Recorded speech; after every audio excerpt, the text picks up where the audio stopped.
Every time I chased it, it never lasted. And that is because I would go chase alcohol, I would go chase weed. Are so used to being high, and you come down to regular life, this feels like super low. 90% of people today are not going through life sober. I don't have to deal with what is going inside my head. I'm gonna watch sports so I can get away from what's going inside my head.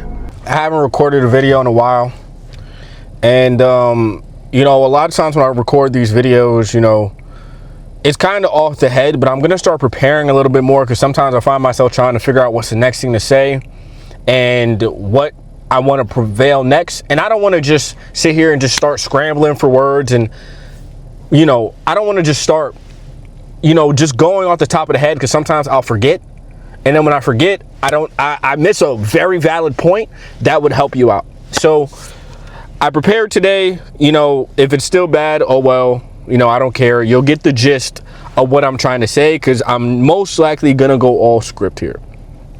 And what I wanted to talk about is, you know,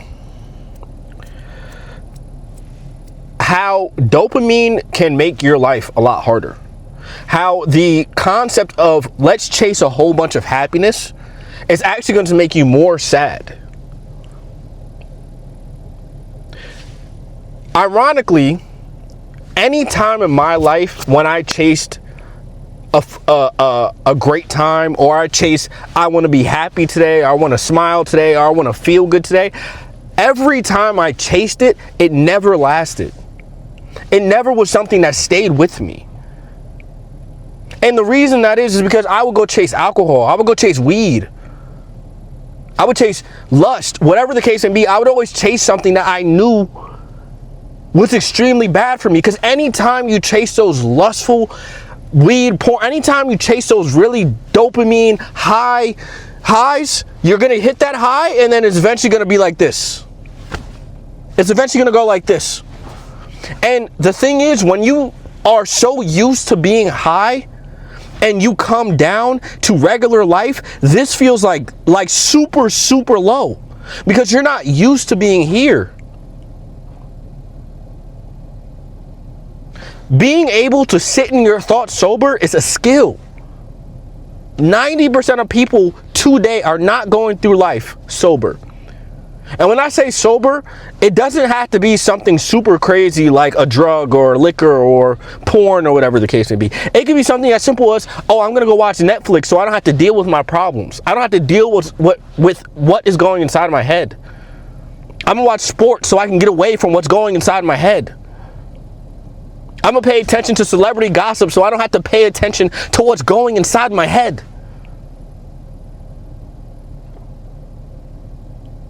I'm gonna watch politics so I don't have to pay attention to what is going inside my head.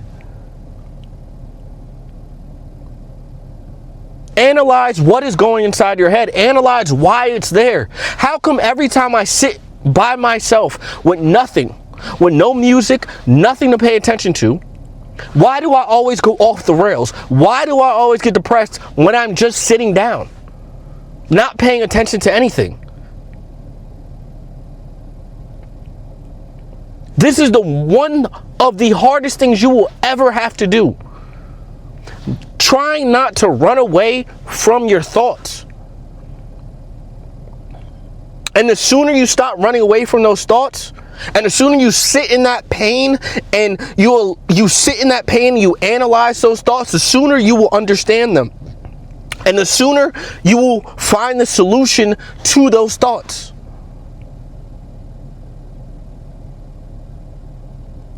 The solution to your problems are on the other side of the painful thought. But you don't want to think about that. You don't want to sit in that pain. You don't want to think too much. You don't even fear dying as much as you do thinking. Because if you think too much, it makes you think about death.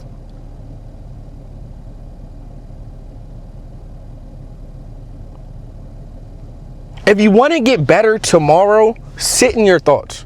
Don't bring your phone in the bathroom. Don't sit there when you eat. Don't turn on YouTube. Don't have your phone everywhere you go. Don't pull out your phone when you're sitting there. Just sit there and think. Think, what is my life right now? Where am I at, and how can I fix it? Get rid of the distractions. Most of you guys are trying, the reason you can't get better or you can't add a positive trait into your life is not necessarily because you're lazy, it's because you're distracted. And you try to take a positive habit and then put it on top of your shit life. Let's say you are smoking weed every day and drinking and watching porn, and you're doing that every day, and then you try to throw the gym on top of that shit day, that pile of shit. You try to throw something that's nice on that pile of shit. It's never gonna stay. You have to cut the shit out and then replace it. You have to replace the weed habit. You have to replace the porn habit. You have to replace the alcohol. You can't just throw things on top of it, because then what's going to happen is you're going to say, okay, I don't want to go to the gym today. Why? It's not necessarily because you're lazy. It's because you have something that is easier and more fun to do, which is smoking weed. I'm not going to start that business today, not because I'm lazy, but because it's a lot easier for me to sit here and watch TV. And I can get my same dopamine, even though it doesn't last and I'm going to regret it, but I can get it quicker just sitting here watching TV rather than going to the gym, rather than starting that business. And the way you fix this is you cut out the TV. You cut out whatever it is that makes you more excited than the thing that you're supposed to do. You make the thing that you're supposed to do the most exciting part of your day. And that comes from making the rest of your day boring as fuck.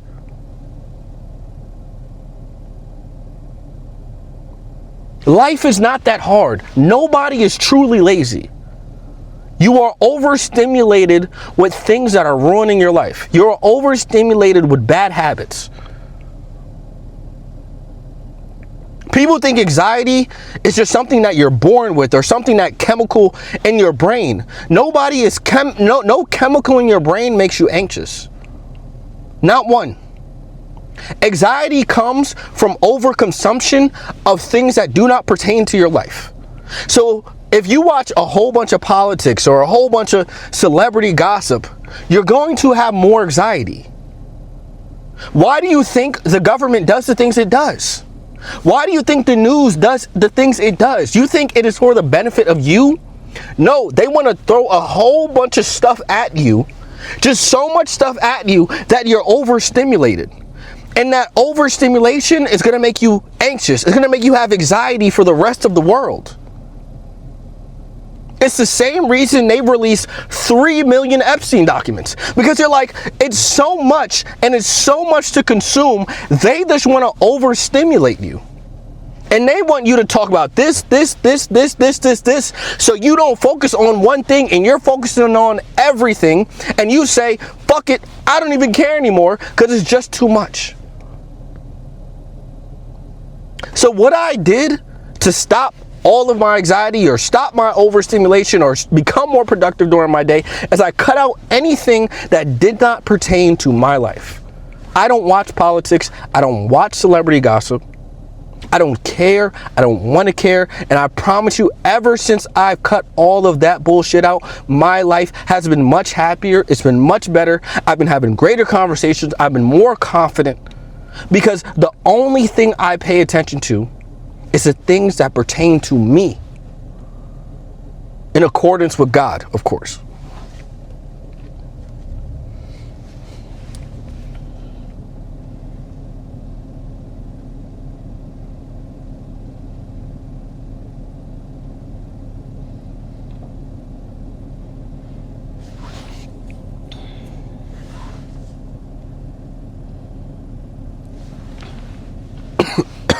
So, you know, I'm going to make this a kind of a short video. You know, I'm going to kind of leave it there. Again, I went off script. I looked at like 2 notes and I just kept kind of went off of that. Hopefully it didn't sound like I was scrambling for words, but hopefully you did learn something from it. I'm going to do more videos, different types of videos. I'm going to start doing whiteboard videos. I'm going to start doing, you know, a lot more things that I feel are going to help you out, and I'm going to start actually teaching, you know, because a lot of this is motivational, and I throw a couple lessons in the midst of these car talks or whatever, but I want to start doing things that, you know, truly do benefit you, you know. Yeah, so I'm going to leave you guys with that. Thank you guys for watching. Follow my Instagram, official spider, OFFICAL SPIDA. Thank you.